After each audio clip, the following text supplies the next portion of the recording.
today we shall talk about statistics. Though this subject is new to me as well, as I am teaching this subject from last year. Okay, so we'll try to make it easy, and we'll try to learn something new from this subject. And this subject is very much important. Is the way computer is important. Without technology, without computer, you cannot actually get your degree or cannot communicate with the world. Likewise, this particular subject is also very much relevant, okay, to you people in the contemporary times. You might find it quite weird that why we are studying statistics, since we are the students of social sciences, since we are students of IR. So does it make any sense to study statistics and while studying IR?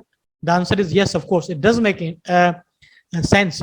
Why? Because statistics actually helps you in a lot of things. For example, if you are conducting a research, okay, and there are two kinds of research, qualitative and quantitative. When you are going for quantitative research, or you absolutely cannot do that research without statistics, because we have to interpret the data while going for quantitative research, and statistics actually helps you to analyze and to interpret the data. Okay, so you cannot take statistics for granted. Okay, so this statistics subject helps us to analyze data.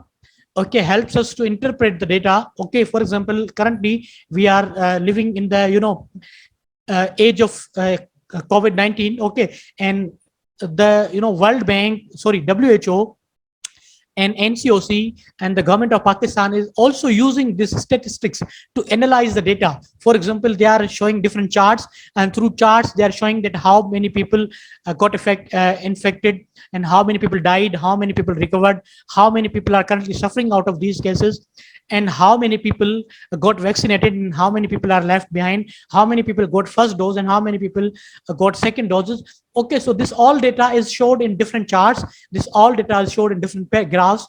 This all data is interpreted in different charts. Okay, and all the things that the government is doing actually through different charts, they are actually using the statistics, and without statistics that would not be possible. Okay, so we cannot take this subject for granted. The point is that this subject is very much relevant, and this subject is actually is relevant in your daily lives as well. Okay, so let's start now lecture formally. ये जो मैंने आपको थोड़ा सा इसका introduction दिया, वो थोड़ा आपको बताया कि स्टैटिस्टिक्स जो है हमारे लिए इंपॉर्टेंट क्यों है, या सोशल साइंस में उसकी जो इंपॉर्टेंट क्या है. हालांकि एक अलग टॉपिक है कि स्टैटिस्टिक्स का IR या सोशल साइंसेस में क्या रोल है, वो जो हम कमिंग क्लासेस में इंशाल्लाह उसको देखेंगे. Well, let's start now. Let's move to the next slide. Okay, so first of all, let's read about certain definitions that different authors have given about the statistics. It is a branch of mathematics. The first definition goes this way. It is a branch of mathematics. Now, statistics is a branch of mathematics dealing with the collection. अब ये जो लफ्ज यहाँ पर use किए गए बड़े important अल्फाज हैं, इनको मैं बारी बारी आपको समझाऊंगा भी. Collection, analysis, interpretation, presentation and organisation of data. यानी स्टैटिस्टिक्स एक ब्रांच ऑफ मैथमेटिक्स है जो डील करती है collection, analysis, interpretation, presentation and organisation of data. अब बुनियादी सवाल यहाँ पैदा होता है कि डेटा से क्या मुराद है. डेटा से मुराद हमारी ये होती है, आपके पास जो भी रॉ फॉर्म में चीजें होती हैं, आप उसको डेटा कहते हैं. जब उस डेटा को आप कलेक्ट करते हैं, उसको एनालाइज करते हैं, उसको इंटरप्रेट करते हैं, उसको प्रेजेंट करते हैं, उसको ऑर्गेनाइज करते हैं, तो वो डेटा आपको जो है किसी तरह से आपको वो एक जो है वो मीनिंग देता है, वो आपको एक तरह से इंफॉर्मेशन जो है वो आपको देता है. तो इसीलिए फिर बाद में हम उसको क्या कहते हैं, डेटा कहते हैं. और कुछ जो भी डेटा आपके पास होता है, वो डेटा जो है कोई ना कोई इंफॉर्मेशन, कोई ना कोई मीनिंग कैरी कर रहा होता है. कोई भी डेटा आपके पास, आपके सेलफोन में मुख्तलिफ डेटा होगा, आपके कंप्यूटर में डेटा होगा, और वो सारा का सारा डेटा कोई ना कोई इंफॉर्मेशन, कोई ना कोई नॉलेज, कोई ना कोई चीज कैरी कर रहा होगा या आपको कन्वे कर रहा होगा. तो डेटा जो है हमेशा आपको, अगर उस डेटा को आप किसी तरह से एनालाइज ना करें, उस डेटा को अगर आप किसी तरह से एक टेबल फॉर्म में प्रेजेंट ना करें, उस डेटा को अगर आप किसी तरह से ऑर्गेनाइज ना करें, तो हो सकता है कि वो डेटा एक रफ डेटा हो, एक रॉ डेटा हो जो आपको इन्फॉर्मेशन ना दे रहा हो. स्टैटिस्टिक्स एक्चुअली क्या करती है, हमें एक रफ डेटा को, रॉ डेटा को मीनिंगफुल डेटा बनाने में हमारी मदद करती है. और स्टैटिस्टिक्स का एक्चुअली काम ही यही है, यानी ये रॉ डेटा को वो हम उसको कलेक्ट करते हैं, उसको एनालाइज करते हैं, उस डेटा को इंटरप्रेट करते हैं, उसको प्रेजेंट करते हैं, ऑर्गेनाइज करते हैं, और उसके बाद वो डेटा हमें क्या करता है, इस काबिल बन जाता है कि वो कोई हमें इंफॉर्मेशन कोई मीनिंग देता है हमें वो डेटा। तो इसलिए स्टैटिस्टिक्स जो है वो इस तमाम मेथड्स जो हैं उनको डील करती है, कलेक्शन को, डेटा के एनालाइज करने को, इंटरप्रेट करने को, प्रेजेंट करने को, ऑर्गेनाइज करने को। अब सेलिगमैन एक जो है बड़े नाम है उनका, वो अपनी डेफिनेशन इस तरह से बताते हैं। अच्छा, तो ये कहते हैं maintain this view of the terms statistics that it involves the procedure and the method from the primary stage to the final stage of analysis और कंक्लूजन्स। ये कहते हैं कि स्टैटिस्टिक्स एक ऐसा प्रोसीजर इन्वॉल्व करती है या एक ऐसा मेथड इन्वॉल्व करती है जिसमें प्राइमरी स्टेज जो है डेटा की, प्राइमरी स्टेज से डेटा को फाइनल स्टेज तक ले जाती है एनालाइज करके, और यानी एनालिसिस के बाद कंक्लूजन तक ले जाती है, और वो data at the end of the day हमें कुछ इंफॉर्मेशन, कुछ मालूमात देता है। टर्टल एक और स्कॉलर हैं, वो क्या बताते हैं, defines statistics as the body of principles and techniques of collecting, classifying, presenting, comparing and interpreting quantitative data. अब डेटा जो है वो दो तरह के होते हैं, ये भी एक अलग टॉपिक है, क्वांटिटेटिव एंड क्वालिटेटिव डेटा, उसको हम जरा आगे पढ़ेंगे थोड़ी देर बाद। अच्छा, तो ये कहते हैं कि भाई एक बॉडी ऑफ प्रिंसिपल्स है एंड टेक्निक्स है जो स्टैटिस्टिक्स है, जो एक प्रिंसिपल्स है, body of techniques of collecting, यानी डेटा कलेक्ट करने की, प्रेजेंट करने की, क्लासिफाई करने की, कंपेयर करने की, इंटर करने की एक टेक्निक है स्टैटिस्टिक्स, एक साइंस है स्टैटिस्टिक्स, जिसको आप जो स्टैटिस्टिक्स कहते हैं। एक ऐसा मेथड है डेटा को कलेक्ट, उसको एनालाइज, उसको ऑर्गेनाइज, उसको प्रेजेंट करने का, जिसको हमने स्टैटिस्टिक को नाम दिया है। इस पूरे प्रोसेस को, हम इस पूरे मेथड को एक्चुअली स्टैटिस्टिक कहते हैं। स्टैटिस्टिक डेटा के बगैर आपकी जो है वो मीनिंगलेस है, ठीक है, और जितना भी जो स्टैटिस्टिक्स है उसका नाम हमेशा डेटा से जुड़ा जाता है। Statistics is a science which deals with the classification and tabulation of numerical facts as the basis for explanation, description and composition of phenomenon। कहता है स्टैटिस्टिक्स एक ऐसी साइंस है जो डील करती है या क्लासिफाई करती है या टेबल फॉर्म में डेटा को या न्यूमेरिकल फैक्ट्स को रिप्रेजेंट करती है। यानी मुख्तलिफ जो पाई चार्ट्स होते हैं, मुख्तलिफ किस्म के जो चार्ट्स होते हैं, टेबल्स होती हैं, ग्राफ होते हैं, वो एक्चुअली क्या कर रहे होते हैं, वो डेटा को टेबल फॉर्म में प्रेजेंट किया जाता है, वो टेबल फॉर्म में डेटा को क्लासिफाई किया जाता है। यानी वो होते सारे न्यूमेरिकल फैक्ट्स हैं, लेकिन हम उसकी टेबुलेशन, क्लासिफिकेशन के थ्रू उसमें से कोई एक्सप्लेनेशन निकालते हैं, कोई डिस्क्रिप्शन देते हैं उसको, या कोई कंपोजिशन ऑफ फिनोमेना देते हैं। Okay, then another definition is statistics may be defined as a science of collection, यानी science of collection है, presentation है, analysis है and interpretation of numerical data है। जो डेटा होता है आपके पास वो न्यूमेरिकल होता है, ठीक है। न्यूमेरिकल डेटा से क्या मुराद है, जो नंबर फॉर्म में होता है, आप उसको न्यूमेरिकल डेटा कहते हैं। Okay, the science and art of handling aggregate of facts, observing, enumeration, recording, classifying and otherwise systematically treating them। Data को रिकॉर्ड करना, क्लासिफाई करना, एनिमरेट करना, सिस्टमेटिकली उसको ट्रीट करना, ये एक साइंस है इन तमाम चीजों की। तो ये मुख्तलिफ किस्म की डेफिनेशंस मुख्तलिफ स्कॉलर्स की तरफ से दी गई हैं। Okay, do what is mean by statistics? Statistics is the science of collecting, organising, presenting, analysing and interpreting numerical data to assist in making more effective decisions. यानी स्टैटिस्टिक जो है वो हमें डेटा को एनालाइज, कलेक्ट, प्रेजेंट, इंटरप्रेट करने में हमें मदद करती है, ठीक है, जिसके बाद हम क्या करते हैं, उस डेटा में से कोई मीनिंगफुल डिसीजंस ले सकते हैं। मिसाल के तौर पे मैंने आपको मिसाल बताई कि जिस तरह से भाई जो हमने डेटा को एनालाइज किया टेबल फॉर्म में, और हमने ये पता लगाया कि भाई केसेस की शरह बढ़ गई है, उसको डेटा को हमने कलेक्ट किया कि भाई कितने केसेस जो है वो मिसाल के तौर पर हमने अगस्त में, सितंबर में यूनिवर्सिटी खोली है, और पूरे सितंबर के हमने डेटा को कलेक्ट किया कि भाई इस पूरे महीने में कितने जो है कोविड के केस पॉजिटिव हुए, और उन पॉजिटिव केसेस को हमने क्या किया कि टेबल फॉर्म में प्रेजेंट किया, और उसके बाद हमने क्या डिसीजन लिया कि भाई अब हम तालीम इदारे दोबारा बंद कर देते हैं क्योंकि कोविड के केसेस जो है मजीद बढ़ रहे हैं।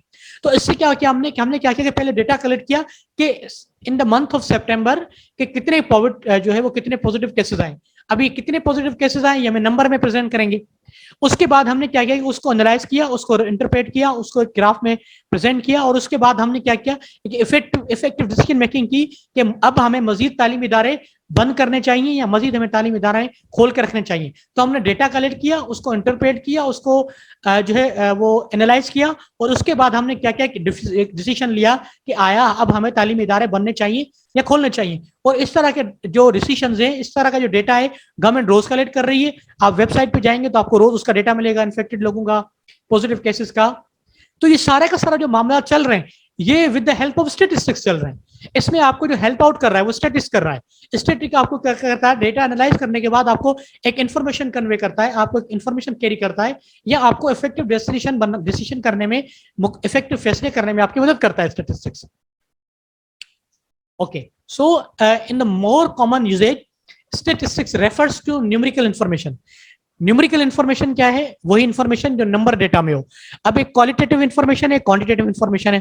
क्वालिटेटिव इंफॉर्मेशन वो इंफॉर्मेशन है नंबर फॉर्म में होती है, ठीक है। अच्छा, तो मिसाल के तौर पर मैं कहता हूं कि भाई आज क्लास कितने लोगों ने अटेंड की, तो आप कहते हैं कि भाई सर आज जो है वो 15 लोगों ने क्लास अटेंड की। नाउ 15 इज अ नंबर, ठीक है, यानी आप मुझे जो है एक नंबर बता रहे हैं in the form of numeric, और एक जो न्यूमेरिक फॉर्म है वो एक डेटा जो है 15 वो एक इंफॉर्मेशन कन्वे कर रहा है कि 15 people attended the class. Okay, now मैं उसका एक चार्ट बना सकता हूँ, एक चार्ट बना सकता हूँ number of students absent, number of students present, और उसको एक चार्ट फॉर्म में भी प्रेजेंट कर सकता हूँ डेटा को कि भाई 1 सितंबर को मैंने क्लास ली और उसमें इतने स्टूडेंट्स प्रेजेंट थे और उसमें इतने एब्सेंट जो है वो स्टूडेंट्स जो थे वो एब्सेंट थे। उसके बाद मैं रोज का डेटा कनेक्ट करूंगा, एक महीने का डेटा कनेक्ट करके एक ग्राफ के जरिए मैं जाहिर करूंगा कि भाई इस महीने में स्टूडेंट्स की जो एवरेज अटेंडेंस रही वो इतनी रही, ठीक है। और वो सारा हमें कौन मदद करेगा? मुझे स्टैटिस्टिक्स मदद करेगी आपकी जो अटेंडेंस है उसको एनालाइज करने में, कि भाई आपका जो एवरेज है एग्रीगेट जो अटेंडेंस है इस पूरे महीने में वो इतनी रही, यानी 50% रही या 70% रही, 80% रही। तो ये सारा का सारा भी आप किस तरह कर रहे हैं? ये भी आप स्टैटिस्टिक्स के थ्रू ही कर रहे हैं। Okay, examples, the average starting salary of college graduates, the number of deaths due to alcoholism last year, the change in the Dow Jones Industrial Average from yesterday to today, and the number of home runs hit by the Chicago Cubs during the 2007 season. अब यहाँ पर कुछ information इस paragraph के जरिए दी गई है, ठीक है, या न्यूमेरिक के जरिए दी गई है। कह रहा है कि the average starting salary of, यानी जो एवरेज सैलरी है कॉलेज ग्रेजुएट्स की वो कितनी है, जाहिर सी बात है वो भी आप न्यूमेरिक्स में शेयर करेंगे। जब आप न्यूमेरिक्स में शेयर करेंगे तो वो न्यूमेरिक की कोई इन्फॉर्मेशन कैरी कर रहे होंगे, वो भी कोई ना कोई आपको एक मीनिंग दे रहे होंगे, कोई इन्फॉर्मेशन दे रहे होंगे। The number of deaths due to alcoholism last year, या लास्ट ईयर जो अल्कोहल कंज्यूम करने से कितने लोगों की डेथ हुई, तो वो भी आप न्यूमेरिक्स में शो करेंगे। मैं कहूंगे कितने पॉजिटिव केसेस हैं कोविड के, तो वो भी मैं आपको न्यूमेरिक्स में शो करूंगा। तो इसका मतलब क्या हुआ कि स्टैटिस्टिक्स न्यूमेरिक्स को मोस्टली डील करता है। नंबर 2 की क्या है? We often present statistical information in a graphical form for capturing reader attention and to portray large amount of information. अब ग्राफ जो है आपको मदद करता है कि यानी कि आप जो है एक बहुत ज्यादा इंफॉर्मेशन, एक लार्ज अमाउंट इंफॉर्मेशन आप सिंपल एक ग्राफ में आसानी से बता सकते हैं।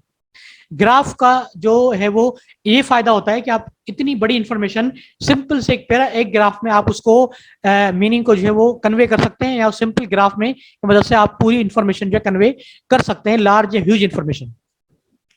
और वो भी ग्राफ जो है वो भी जाहिर सी बात है एक स्टैटिस्टिक के जुमरे में ही आता है। तो इस तरह से आपको स्टैटिस्टिक्स जो है वो बनाने में मदद करती है। ना व्हाई स्टडी स्टैटिस्टिक्स, हमें ये क्यों पढ़नी चाहिए? क्योंकि न्यूमेरिकल इंफॉर्मेशन एवरीवेयर है। आप कोविड ले मामला चल रहे हैं, आपके अटेंडेंस का मामला हो, आपके मार्क्स का मामला हो, मैं आपको डेली रूटीन की एग्जांपल्स दे रहा हूँ। उन तमाम चीजों में आपको पता है कि न्यूमेरिक्स इन्वॉल्व है, ठीक है। तो न्यूमेरिक्स के बगैर आप इनफैक्ट जो है वो आप नहीं चल सकते। न्यूमेरिक्स एवरीवेयर है, यानी नंबर जो है एवरीवेयर है, तो इसीलिए जहां नंबर होंगे वहां स्टैटिस्टिक्स होगी। तो इसलिए स्टैटिस्टिक्स को पढ़ना जरूरी है, उसके बगैर आप नंबर्स को, न्यूमेरिकल इंफॉर्मेशन को एनालाइज नहीं कर सकते। Statistical techniques are used to make decisions that affect our daily lives. Statistics की मदद से हम मुख्तलिफ फैसले करते हैं डेली लाइफ के, जो हमें जो है मदद करते हैं। मिसाल के तौर पर आप घर में भी फैसले कर रहे होते हैं कि इस मंथ जो है मुझे कितनी स्पेंड करना चाहिए, एक्सपेंडिचर करना चाहिए, कितनी मुझे सेविंग करनी चाहिए, और मेरी जो एवरेज जो बजट है एक मंथ की वो कितनी है, या सैलरी कितनी है, ठीक है। यानी तो इसमें यानी कि जो न्यूमेरिक्स हैं वो आपकी पूरी डेली लाइफ में, यानी सुबह उठने से रात को सोने तक आपके इन्वॉल्व होते हैं।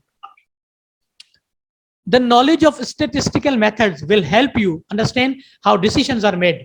यानी statistical methods की जो information है आपको decision लेने में भी मदद करती है, give you a better understanding of how they affect you. और ये फैसले जो है आपको किस तरह से आपको इफेक्ट करते हैं उसमें भी आपको हेल्प करती है। यानी आपको मैं आप मिसाल दूं कोविड की, कि आपको कोविड इफेक्ट कर रहा है, यानी आप बाहर रेस्टोरेंट में जाकर खाना नहीं खा सकते, आप मास्क के बगैर घर से नहीं निकल सकते, आपके तालीमी इदारे बंद है, ठीक है। और ये जो गवर्नमेंट ने फैसला लिया मास्क पहनने का, गवर्नमेंट ने जो फैसला लिया आपको जो है वो तालीमी इदारे बंद करने का, ये भी गवर्नमेंट ने न्यूमेरिक्स को इस्तेमाल करते हुए लिया कि पॉजिटिव केसेस बढ़ गए हैं, इतना रेशो है, और उस रेशो को मद्देनजर रखते हुए कि इस पर्टिकुलर इदारे में लॉकडाउन लगा जाना चाहिए, तो न्यूमेरिक्स आर इन्वॉल्व एवरीवेयर, और न्यूमेरिक्स जो है आपको इफेक्ट कर रहे हैं डेली लाइफ को। Okay, no matter what the line of work you select, किसी भी तरह का आप काम कर रहे हो, you will find yourself faced with decisions where an understanding of data analysis is helpful. यानी आप कहीं भी काम कर रहे हैं, आपको वहां पर जो है न्यूमेरिक्स फेस करने पड़ेंगे, और वहां पर भी न्यूमेरिक्स इस्तेमाल होंगे जो आपको एक इफेक्टिव डिसीजन लेने में मदद करेंगे।